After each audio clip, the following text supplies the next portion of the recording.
नमस्कार, मैं हूँ वंदना पांडे और आप सभी का मेरे चैनल पे बहुत बहुत स्वागत है। बचपन से ही हमें पढ़ाया जाता है कि किस तरीके से सूर्य की रोशनी पेड़ पौधों के लिए उपयोगी है, यानी कि फोटोसिंथेसिस की प्रोसेस हमें बचपन से ही बताई जाती है कि इसमें सनलाइट का कितना ज़्यादा इम्पोर्टेंस है। पेड़ों को बढ़ने के लिए सूर्य की रोशनी का क्या महत्व है। तो क्या कभी आपने सोचा है कि जिस तरीके से पेड़ पौधों के लिए ये सूर्य की ऊर्जा इम्पोर्टेंस रखती है, तो अगर हम अपने जीवन में अपने ऊपर इसका प्रयोग करें, इस ऊर्जा का सही मात्रा में सही ढंग से, तो ये हमें अनगिनत लाभ पहुंचा सकती है। तो कैसे करना है सूर्य की रोशनी का सदुपयोग, इसके बारे में आज के इस वीडियो में हम डिटेल में जानेंगे। साथ ही जानेंगे कौन सी वो विधियां हैं जिससे कि हमें सूर्य की रोशनी का प्रयोग करना है। साथ ही ज्योतिष और आयुर्वेद में सूर्य की रोशनी के बारे में क्या कुछ बताया गया है डिटेल में, वो भी समझेंगे। देखिए, सूर्य जो है वो भौतिक जगत का प्राण है, साथ ही ज्योतिष का भी प्राण है। ज्योतिष में तो सूर्य के बगैर कोई भी गणनाएं संभव नहीं होती हैं और पृथ्वी पे सूर्य के बिना जीवन भी संभव नहीं है। तो सूर्य आप समझ सकते हैं कि कितना ज़्यादा इम्पॉर्टेंट है हम सभी के लिए, चाहे वो ग्रहों के संबंध में देखा जाए, चाहे वो हमारे स्वास्थ्य के संबंध में देखा जाए। तो सूर्य से रिलेटेड आज हम जानते हैं कि सबसे पहले जानेंगे कि हम सूर्य ग्रह को, अगर हमारी कुंडली में सूर्य ग्रह कमज़ोर हैं तो उसे किस प्रकार से ठीक करें बिना खर्च किए। देखिए, सूर्य को जल देने से और साथ ही सूर्य नमस्कार करने से हमारे जो सूर्य ग्रह हैं वो धीरे धीरे हमारे अच्छे परिणाम को देना शुरू कर देते हैं, यानी कि वो मजबूत होना शुरू हो जाते हैं। किसी ने कमेंट करके पूछा था कि नेत्र ज्योति के लिए कौन सा ग्रह रिस्पॉन्सिबल है। तो जी हाँ, बिल्कुल, नेत्र ज्योति अगर आप बढ़ाना चाहते हैं, अपनी आँखों का चश्मा हटाना चाहते हैं, तो सूर्य भगवान को जल देना शुरू करें। अगर किसी की हड्डियां बहुत कमज़ोर हैं तो हड्डियों के भी मालिक सूर्य देव ही होते हैं। तो आपको सूर्य देव को जल ज़रूर अर्पित करना है। अब किस तरीके से हमें सूर्य देव को जल अर्पित करना है, इसके बारे में समझ लेते हैं। तो आपको सबसे पहले एक तांबे का लोटा लेना है, उसमें थोड़ा सा लाल रोली आप डालें, अक्षत डालें और लाल पुष्प डालें और इस मंत्र के साथ आप सूर्य देव को जल अर्पित करें। वो मंत्र कौन सा है?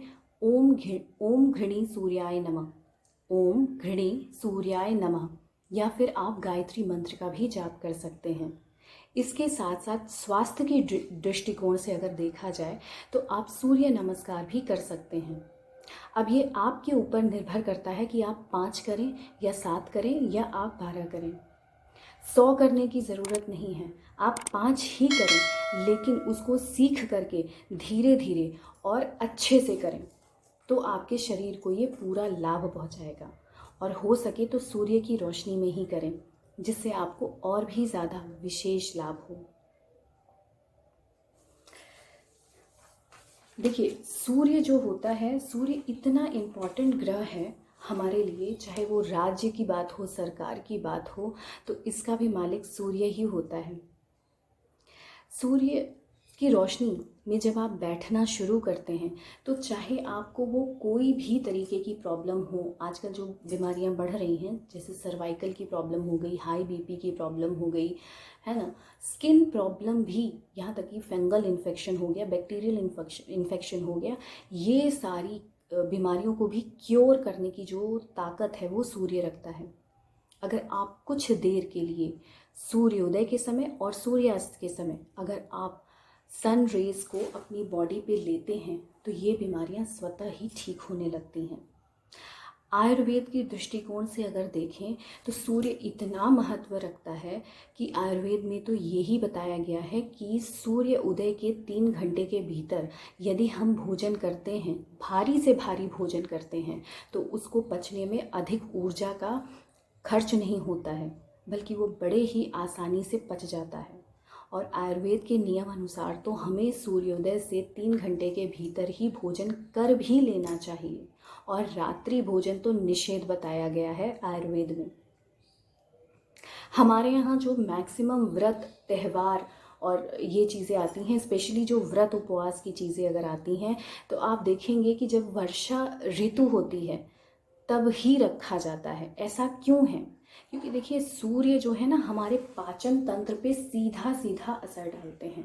सूर्य के रहते हमारी पाचन यानी कि जो जठर अग्नि होती है, हमारी डाइजेस्टिव फायर होता है, वो सबसे अच्छा काम करता है। और जब सूर्य नहीं रहता है तो हमारी जठर अग्नि जो है कमज़ोर पड़ जाती है।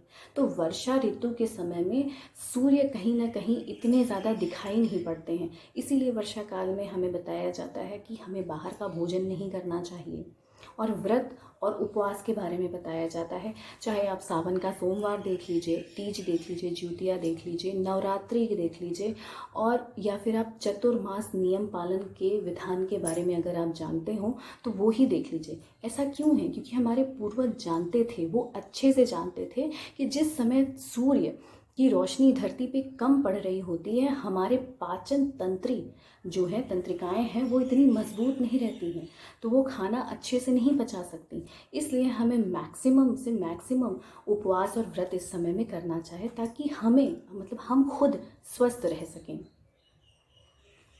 तो इसलिए हमारे इस वर्षा ऋतु के काल में इस समय हमें मैक्सिमम व्रत और उपवास के बारे में बताया गया था। अगर अभी के मॉडर्न लैंग्वेज में हम इसको बोले तो ये पूर्ण रूप से देखिए साइंटिफिक भी है ना।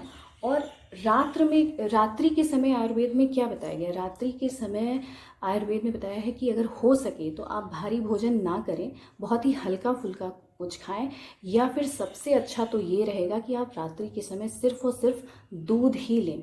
अब दूध ही क्यों बताया गया है? क्योंकि हर चीज़ जो भी हम खाते हैं हमारी बॉडी में जब वो जाता है तो उसको पचाने के लिए अलग अलग तरीके की एंजाइम्स निकलती हैं। चाहे वो हमारे खाने में प्रोटीन हो तो प्रोटीन डाइजेस्टिव एंजाइम जब तक रिलीज़ नहीं होगा हमारी बॉडी में, प्रोटीन का डाइजेशन नहीं होगा। कार्बोहाइड्रेट के लिए अलग एंजाइम्स होते हैं, उसी तरह मिल्क के लिए भी अलग एंजाइम होते हैं। अब जैसे कि कार्बोहाइड्रेट डाइजेस्टिव जो एंजाइम होते हैं, इसीलिए बोलते हैं ना हमारे मुंह में अच्छे से हमें चबा के भोजन करना चाहिए, क्योंकि अगर आप चबा के नहीं करेंगे तो हमारे मुंह में ही कार्बोहाइड्रेट का डाइजेशन होता है, फर्दर हमारे पेट में नहीं होता है, तो लोग मोटे होंगे। अब मोटे होने का कारण ये है कि आपने चबा के भोजन नहीं किया, तो कार्बोहाइड्रेट अगर ऐसे ही पेट में चला गया तो जाहिर सी बात है वो अनडाइजेस्टेड ही रहेगा। और कोई भी चीज़ अगर अनडाइजेस्टेड फॉर्म में रहती है तो वो शरीर में मोटापा तो ले आएगी ही। आप एक स्वस्थ जीवन अगर शैली जीना चाहते हैं तो आपको आयुर्वेद के बेसिक नियम का पालन करना चाहिए। उसी तरह मिल्क डाइजेस्टिव एंजाइम जो है हमारी बॉडी में रात के समय ही रिलीज़ होता है, यानी आफ्टर सनसेट ही हमारी बॉडी में मिल्क डाइजेस्टिव एंजाइम रिलीज़ होता है। इसीलिए रात्रि में अगर आप दूध लेते हैं तो आपका वो जो दूध है वो आसानी से पच जाता है। अब जिनको वेट कम करना होता है वो बोलते हैं कि दूध से मोटापा बढ़ता है। जी नहीं, दूध से बिल्कुल भी मोटापा नहीं बढ़ता है। आप जब उसको गलत तरीके से गलत समय पीते हैं तो वो आपके मोटापा बढ़ने के कारण में हो सकता है, लेकिन आप आयुर्वेद के नियम अनुसार अगर चीज़ों को आप ग्रहण करते हैं तो आपको कहीं से भी आप मोटे नहीं होंगे। आप हेल्दी हो सकते हैं, आप मोटे नहीं होंगे। तो इसमें किस तरीके से सूर्य का रोल है ये मुझे लगता है आप लोग समझ गए होंगे। अगर आप अपनी हड्डियों को मजबूत रखना चाहते हैं तो आपको सूर्य की रोशनी में कम से कम 15 मिनट बैठना चाहिए, क्योंकि हमारे हड्डियों के भी मालिक जो हैं वो सूर्यदेव ही हैं। आजकल बहुत ज़्यादा चल रहा है कि विटामिन डी की सिंथेसिस हमारी बॉडी में नहीं हो पा रही है, या विटामिन डी की गोलियां लोग खा रहे हैं। तो गोलियां खाना कोई बहुत अच्छी चीज़ तो नहीं है। अगर आपको फ्री में बहुत ही अच्छे से अगर आपकी बॉडी में ही देखिए सारी चीज़ निर्माण हो सकती हैं, यदि आप 10-15 मिनट समय निकाल करके सूर्य की रोशनी में बैठते हैं तो आपकी विटामिन डी की जो सिंथेसिस है, उसकी जो मैकेनिज़्म है सिंथेसिस करने का, आपकी बॉडी खुद ही स्टार्ट कर देगी और आपको बाहर से किसी भी तरीके की गोलियां खाने की ज़रूरत नहीं पड़ेगी। तो सूर्य की रोशनी का सदुपयोग आप सभी ज़रूर करें अपने जीवन में। कोई भी फल हो, सब्जी हो, देखिए उसके लिए भी उसके कलर के लिए, उसके साइज़ के लिए रिस्पॉन्सिबल होता है सूर्य ग्रह। क्योंकि सूर्य ही हैं जो किसी भी सब्ज़ी में, किसी भी फल में जो है रंग भरते हैं। उसके सामान ग्रोथ के लिए सूर्य ग्रह रिस्पॉन्सिबल होते हैं। हालांकि चंद्रमा और शुक्र भी होते हैं। चंद्रमा को बताया गया है कि किसी भी फल या सब्ज़ी में जो रस भरने का काम होता है ये चंद्रमा करते हैं। हालांकि ये थोड़ा सा अलग टॉपिक है, इसके बारे में कभी और मैं डिटेल में बताऊंगी कि किस तरीके से ये चीज़ें भी होती हैं। और औषधि के निर्माण में सूर्य की रोशनी का उपयोग बहुत ज़्यादा किया जाता है। स्पेशली आयुर्वेद की जो औषधियाँ होती हैं उनके निर्माण की प्रक्रिया में सूर्य की रोशनी में वाटर को चार्ज करके हम कैसे अपने ग्रहों को भी ठीक कर सकते हैं। अलग अलग ग्रहों के लिए अलग अलग कलर के बारे में बताया गया है। और सूर्य की रोशनी में, मतलब ये बिल्कुल फ्री की चिकित्सा हो गई। सूर्य की रोशनी में हम किस तरीके से कितने दिनों के लिए वो बॉटल रख करके और चार्ज करते हैं, और फिर उसका पानी यदि हम पीते हैं एज अ मेडिसिन फॉर्म में, तो हमारे ग्रहों को भी ठीक करता है और उससे रिलेटेड जो हमारे शरीर में बीमारियां हैं उनको भी ठीक करने में सक्षम होता है। तो खैर ये भी एक अलग सा टॉपिक हो गया, लेकिन अगर इस पे आप वीडियो चाहते हैं तो आप कमेंट करके ज़रूर बताइएगा, मैं इस पे भी एक डिटेल वीडियो ज़रूर बनाऊंगी। अभी जान लेते हैं कि किस तरीके से हमें सूर्य की रोशनी लेनी है, कौन से समय लेनी है और कितनी मात्रा में लेनी है, जिससे कि हमारे शरीर को, हमारे शरीर की जो व्याधियां हैं उनका नाश हो, और साथ ही साथ हमारे सूर्य ग्रह जो है वो मजबूत हो और हमारे मान सम्मान प्रतिष्ठा में भी वृद्धि हो। इसके बारे में मैंने आगे थोड़ा सा एक डेमो करके दिखाया है, उसको आप देख के उसको आप अच्छे से समझ लीजिए और इस वीडियो को ज़्यादा से ज़्यादा शेयर करिए ताकि और लोग भी इस चीज़ का लाभ उठा पाएँ। चलिए जानते हैं सूर्य की रोशनी से किस तरीके से हम लाभ उठाएं, जिसमें कि पहली विधि है वो है सूर्य स्नान यानी कि सन बाथिंग। इसमें आपको कम से कम 25 से 30 मिनट के लिए अपने पूरे शरीर को सूर्य की रोशनी में दिखाना होगा। और इस समय जो जितना हो सके आप अपने शरीर पे कम से कम कपड़े पहने, और हो सके तो कॉटन क्लोथ्स, उसमें भी खास करके सफ़ेद रंग का अगर यदि आप प्रयोग करते हैं तो आपके लिए विशेष लाभकर होगा। अब जब आप इस तरीके से आप सन बाथिंग लेना शुरू करते हैं तो आपको फ़ायदे क्या क्या होंगे। इससे आपके अंदर के शरीर की सफाई होना शुरू हो जाएगी, खून का दौरा बढ़ जाएगा, त्वचा साफ होनी शुरू हो जाएगी। ध्यान रखें, सूर्य स्नान सुबह या शाम में ही करें, दोपहर में नहीं करना है आपको, या कमरे में बैठकर भी सन बाथिंग नहीं करना है, इससे कोई फ़ायदा नहीं होगा। हमेशा ऐसी, जैसी मैं आपको वीडियो में दिखा रही हूँ, इस तरीके से खुली हवा में बाहर जा कर के ही करें। और हाँ, सन बाथिंग के समय कोई भी टैनिंग नहीं होती है, इसलिए सनस्क्रीन का भी प्रयोग ना करें। बाहर आप एक्सरसाइज कर सकते हैं, ठीक है। सुबह की खिड़कियां खोलें, दरवाजे खोलें, ताकि आपके घर में भी सूर्य की रोशनी प्रवेश करें। इससे हमारा मेंटल हेल्थ भी अच्छा होता है, डिप्रेशन की प्रॉब्लम भी ठीक होती है। यदि आपके शरीर में कहीं किसी भी प्रकार की बीमारी है तो सूर्य स्नान करने से वो आपकी बीमारी चाहे जैसी भी हो वो ठीक होना शुरू हो जाती है। जो काम आपके वो महंगे टैबलेट्स नहीं कर पाते हैं वो सूर्य की रोशनी कर देगी। कोई भी सप्लीमेंट या गोली लेने की ज़रूरत आपको नहीं पड़ेगी। धीरे धीरे विटामिन डी की भी सिंथेसिस हमारी बॉडी में होना शुरू हो जाएगा। अपने पेट को भी सूर्य की रोशनी ज़रूर दिखाएं, इससे आपकी ज़रूरी अंग जो हैं उनको भी रोशनी मिलेगी और आपका पेट भी अच्छा होना शुरू हो जाएगा। इस तरीके से आप पहले उल्टा 15 मिनट लेट करके अपने पीछे के शरीर को धूप दिखाएं।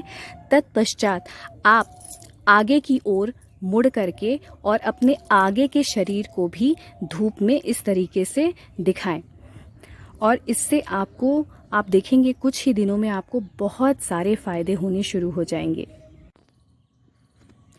चलिए अब जानते हैं दूसरी विधि के बारे में, जो कि है सूर्य दर्शन। इसे भी ज़रूर करें। अगर अपने ब्रेन को जगाना चाहते हैं तो सन गेजिंग ज़रूर करें। गायत्री मंत्र में भी यही कहा गया है, यानी धीमहि धियो यो नः प्रचोदयात्, हमारे सोए हुए मस्तिष्क को जगाना। सूर्य उदय के समय या सूर्य अस्त के समय ही सन गेजिंग करना चाहिए, नहीं तो हमारी नेत्र ज्योति बढ़ने की जगह पे ये खराब हो जाएगी। इसका विशेष ध्यान रखें। इससे आपकी आँखों की दृष्टि बढ़ती है, कंसंट्रेशन बढ़ता है। इससे जो फोटॉन्स हैं सूर्य की रोशनी में, वो हमारे ब्रेन में आँखों के द्वारा जाते हैं और ब्रेन सेल न्यूरॉन एक्टिवेट हो जाते हैं और इससे हमारी बुद्धि यानी आईक्यू बढ़ने लगती है, मन कंट्रोल होने लगता है। फिर सूर्य की ऊर्जा पीनियल ग्लैंड को मिलती है, जिससे हम थर्ड आई भी कहते हैं। तो सूर्य दर्शन से आपकी तीसरी आँख भी एक्टिवेट होती है और इंट्यूशन पावर भी धीरे धीरे बढ़ना शुरू हो जाता है, पॉजिटिविटी बढ़ती है। जैसे ही आप सूर्य के साथ रिश्ता जोड़ते हैं, वैसे ही आपकी ज़िंदगी बदल जाती है।